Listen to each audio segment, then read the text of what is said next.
नमस्कार दोस्तों। आज हमारे साथ संकल्प शर्मा जी जुड़े हैं, जो कि नेचुरल फार्मिंग मेड इजी नाम के यूट्यूब चैनल को चलाते हैं। नमस्कार सर। नमस्ते। Thank you for inviting me. Thank you. Thank हमने आपका चैनल चेक किया, नेचुरल फार्मिंग मेड इजी। ये टाइटल और ये यूट्यूब चैनल स्टार्ट करने के पीछे आपकी इंस्पिरेशन क्या है सर? देखिए, जैसा कि चैनल का नाम है नेचुरल फार्मिंग मेड इजी, हाँ तो मैं हाँ मेरी जी। कोशिश ये थी कि नेचुरल फार्मिंग को एक एक आसान तरीके से किसानों को समझा सकूं। और ये चैनल शुरू करने का के पीछे का उद्देश्य यही था कि नेचुरल फार्मिंग के बारे में अवेयरनेस काफ़ी कम थी शुरुआत में लोगों को, और नेचुरल फार्मिंग के बारे में ज़्यादा से ज़्यादा एक जो अवेयरनेस है मैं इंडिया में क्रिएट करना चाह रहा था। और उसी पर्पज से ये मैंने नेचुरल फार्मिंग का चैनल स्टार्ट किया। सर, ये नेचुरल फार्मिंग का जो कॉन्सेप्ट है, ये नेचुरल फार्मिंग आखिर है क्या? प्लीज़ हमारे दर्शकों को ये बताएंगे। देखिए, नेचुरल फार्मिंग जैसा कि नाम से है, प्राकृतिक खेती, मतलब हमको हाँ जी। हमारी कोशिश ये होनी चाहिए कि कम से कम ह्यूमन इंटरवेंशन, कम से कम मानवीय सहायता करके हम ये खेती करें।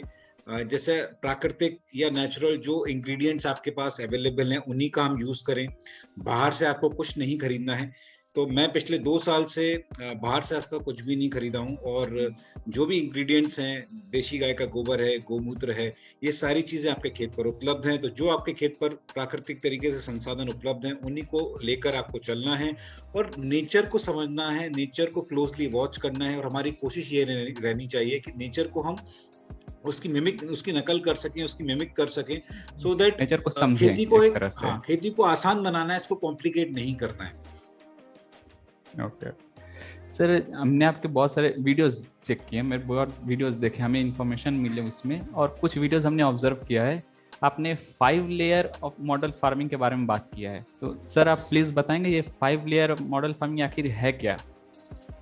देखिए, 5 लेयर मॉडल की शुरुआत होती है नेचुरल फार्मिंग से, प्राकृतिक खेती से। जब हम नेचुरल फार्मिंग की बात करते हैं, हम बात करते हैं नेचर की।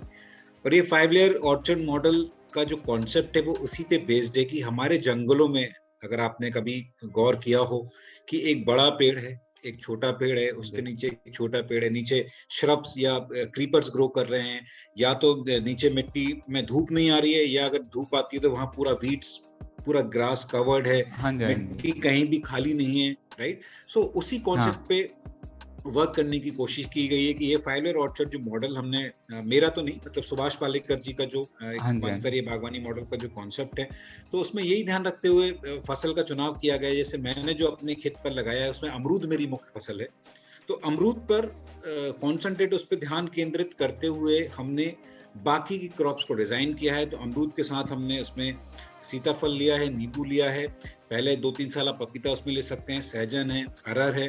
तो अरहर और सहजन एक नाइट्रोजन फिक्सेशन प्लांट है। ये जो सीताफल है ये भी एक सहजीवी, यानी एक सिम्बायोटिक क्रॉप आपने लगाई हुई है। इसमें यह भी ध्यान रखा जाता है कि पानी की रिक्वायरमेंट किस क्रॉप की कैसी है, और उसको ध्यान में रखते हुए, उसका कैनोपी मैनेजमेंट को ध्यान में रखते हुए ये 5 लेयर मॉडल लगाया है। और जैसा कि नाम मैंने बताया कि नेचुरल फार्मिंग की हम जब बात करते हैं तो कोशिश हमारी यही होनी चाहिए कि जितना ज्यादा हम नेचर को क्लोजली फॉलो कर सके। इस 5 लेयर ऑर्चर्ड मॉडल में पिछले करीब 1.5-2 साल से मैंने कोई भी स्प्रे नहीं किया है, कोई भी जीवामृत नहीं दिया, ना ही मैंने घांजीवामृत दिया, नेचर के भरोसे छोड़ दिया है। तो वो एक सेल्फ सस्टेनेबल मॉडल, एक इकोसिस्टम क्रिएट करने की कोशिश की गई है इस 5 लेयर ऑर्चर्ड मॉडल के माध्यम से। सर, वो आप अभी आपने बात किया जीवामृत के बारे में, राइट? तो ये जैसा हम जानते हैं कि ये जीवामृत जो है ये बहुत ट्रेडिशनल थोड़ा मेथड है वो पेस्ट मैनेजमेंट में। तो ये जीवामृत ये यूरिया और डीएपी से कैसे अलग है? आप बता पहली पाएँ तो बात तो थोड़ा। जीवामृत जो है हम उसको ऐसे पेस्टिसाइड यूज नहीं कर रहे हैं, हम हाँ उसको जी। ऐसे कल्चर यूज कर रहे हैं। ये कोई खाद नहीं है, ये कोई फर्टिलाइजर नहीं है। ओके। ठीक है। जब आप नेचुरल फार्मिंग की बात करते हैं तो देखिए, हमको उस लेवल तक पहुंचना है, जैसे मैंने आपको बताया अभी कि पिछले 1-1.5 2 सालों से मैंने 5 लेयर ऑर्चर्ड में कोई भी हाँ जी, जीवामृत, हाँ जी। घांजीवामृत कोई भी स्प्रे नहीं किया है। उस लेवल तक पहुंचने के लिए काफी मेहनत चाहिए, और मेरा ये मानना है कि हमारे मिट्टी में ये सारे तत्व मौजूद हैं। यूरिया डीएपी में हम क्या कर रहे हैं, नाइट्रोजन की पूर्ति कर रहे हैं, फॉस्फोरस की पूर्ति कर रहे हैं। नेचुरल फार्मिंग में अगर आपको ये सारे तत्व आपको अपने पौधों में देने हैं, आपकी अपनी मिट्टी में देने हैं, तो ये सारे नेचुरल तरीके से आपके एनवायरमेंट में, आपकी मिट्टी में उपलब्ध हैं, बट वो यूजेबल फॉर्म में नहीं है। यूजेबल फॉर्म का मतलब है कि एक एग्जांपल आपको देना चाहूंगा कि हमारे पास गेहूं का आटा अवेलेबल है, बट वो आटा तो हम नहीं खाएंगे, राइट? नहीं बिल्कुल हमको गेहूं के आटे से रोटी बनानी है, तो वो आटे से रोटी बनाने का जो प्रोसेस है वो हम नेचुरल फार्मिंग में कर रहे हैं कि आप यूजेबल फॉर्म, मतलब जो अवेलेबल है वो यूजेबल फॉर्म में नहीं है तो उसको कन्वर्ट करना है, तो वो उसके कई तरीके होते हैं। जब हम देसी गाय का ताज़ा गोबर यूज़ करते हैं तो वो एक कल्चर का काम करता है, और जैसे हम दूध में 1 चम्मच दही डालते हैं तो पूरा दूध दही बन जाता है, तो वो 1 चम्मच दही कल्चर का काम कर रहा है। सिमिलरली ये जो देसी गाय का गोबर है ये कल्चर का काम कर रहा है, और 1 ग्राम देसी गाय के गोबर में 300 करोड़ सूक्ष्म जीवाणु हैं, 300 करोड़ माइक्रो ऑर्गेनिजम्स। तो आप जब जीवामृत के फॉर्म में जब ये गोबर आप अपने खेत में डालते हैं तो करोड़ों की संख्या में आप ये माइक्रो ऑर्गेनिज्म से जो बैक्टीरियाज हैं वो आप अपने मिट्टी में डाल रहे हैं, और ये जो इसमें फॉस्फोरस सोल्युबलाइजिंग बैक्टीरिया होता है, पोटैश सोल्युबलाइजिंग बैक्टीरिया होता है,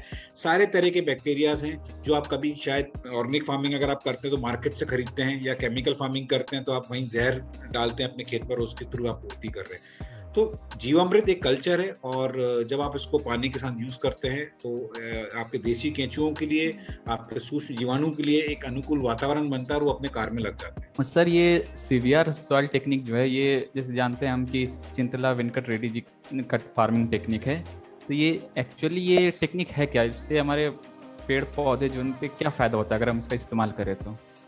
देखिए, मैं करीब पिछले 3 साल से ये टेक्निक यूज कर रहा हूँ। पद्मश्री चिंतला वेंकट रेड्डी जी हैं हैदराबाद के, उन्होंने इसका इन्वेंशन किया है, और मेरा ये मानना है कि इससे अच्छा और इससे सस्ता कोई तरीका नहीं है आपके प्लांट्स को न्यूट्रिशन देने के लिए, आपके खेत में पेस्ट कंट्रोल करने के लिए।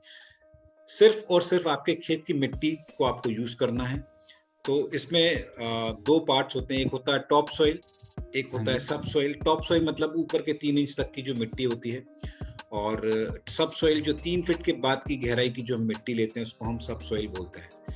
तो आप जब पेस्ट कंट्रोल की हम बात करते हैं तो हमको ये सब सॉइल यूज करना है। अभी बीच में कैस्टर ऑयल मिला के भी एक नया इन्वेंशन रेड्डी सर ने किया है, तो उसके कई सारे वीडियोस मैंने अपने चैनल पर डाले हैं, और जो भी ये दर्शक आपका ये वीडियो देख रहे हैं अभी, मेरा उनसे रिक्वेस्ट है कि मेरा जो यूट्यूब चैनल है नेचुरल फार्मिंग में इजी, उसको एक बार आप चेक करें, उसको एक बार आप देखें। बिल्कुल। अगर आपको नेचुरल फार्मिंग में इंटरेस्ट है, और अगर आपको लगता है कि वो वीडियोस इन्फॉर्मेटिव हैं, आपको लगता है कि कहीं ना कहीं आपको उनसे हेल्प हो रही है, तो प्लीज चैनल को सब्सक्राइब जरूर करिएगा।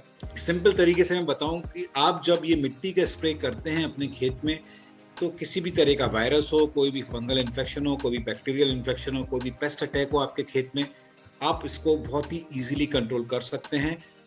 बस आपको ध्यान ये रखना है कि वो जो स्प्रे का जो शेड्यूल होता है वो आप रेगुलरली रिलीजियसली फॉलो करें।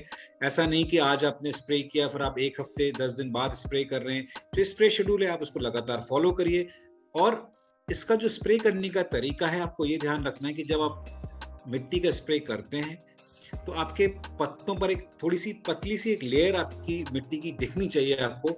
और क्योंकि क्या होता है कि कई सारे के जो सुंडियां होती हैं, जो इल्लियां होती हैं, या इस तरह के जो एफिड्स होते हैं, इनका कोई रेस्पिरेटरी सिस्टम नहीं होता है।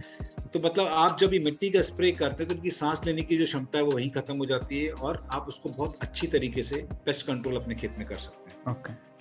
और सर ये आजकल के जो नए जनरेशन में बहुत सारे मशीन्स डेवलप किए जा रहे हैं फार्मिंग को और आसान तरीके से बनाने के लिए, तो उन मशीन्स के बारे में आपके क्या राय है? वो क्या सचमुच फार्मिंग को इजी बना रहे हैं या फिर कुछ कॉम्प्लेक्स हो जा रहा है? बिल्कुल इजी बना रहे हैं, बिकॉज खासकर नेचुरल फार्मिंग में वीड मैनेजमेंट एक बहुत बड़ा चैलेंज है। तो इस तरह के जो इक्विपमेंट्स हैं, ब्रश कटर है, पावर टिलर है, पावर वीडर है, ये इक्विपमेंट्स किसानों के पास होना चाहिए, मेरा ये मानना है, ताकि ये आपकी लाइफ थोड़ी इजी कर दे, आपकी फार्मिंग एक्टिविटीज़ को थोड़ा इजी कर दे। खासकर नेचुरल फार्मिंग में इंटरक्रॉपिंग बहुत ज़्यादा इंपॉर्टेंस रखती है। तो जब आप इंटरक्रॉपिंग की बात करते हैं तो कहीं ना कहीं ये है कि आपको मल्टीपल क्रॉप्स एक साथ बोना है, तो यहीं आपकी वो मशीन काम आती है कि किस तरह से रेस बेड पर आप गेहूं चने की अलग अलग सोइंग कर सकते हैं, या रेस बेड पर आप सब्जियों की सोइंग कर रहे हैं। तो मशीनरी होना बहुत ज़रूरी है, बट ये आपको ध्यान रखना है कि किस तरह की मशीन्स आपके लिए उपयोगी हैं और किस तरह की मशीन्स उपयोगी नहीं है। और सर ये क्वेश्चन एक और होगा कि बहुत सारे यंग जनरेशन्स जो है वो as a career option different चीज़, जैसे कोई डॉक्टर, कोई इंजीनियर या फिर कुछ और करना चाहता है, ये एग्रीकल्चर ये कैरियर ऑप्शन ये कैसा है सर? अच्छा ऑप्शन है। और इस टॉपिक के ऊपर मैं पिछले 2 साल से ऑनलाइन ट्रेनिंग भी कंडक्ट कर रहा हूँ, ऑनलाइन वेबिनार्स भी कंडक्ट कर रहा हूँ, जहाँ जो उसका जो विषय है how to transition from corporate life to farming. अगर आप कॉर्पोरेट में हैं या आप किसी ऐसे प्रोफेशन में हैं जो फार्मिंग से अलग है, बट अगर आप फार्मिंग में आना चाहते हैं तो किस बातों का आपको ध्यान रखना है, तो उसके ऊपर ये पूरा वेबिनार है।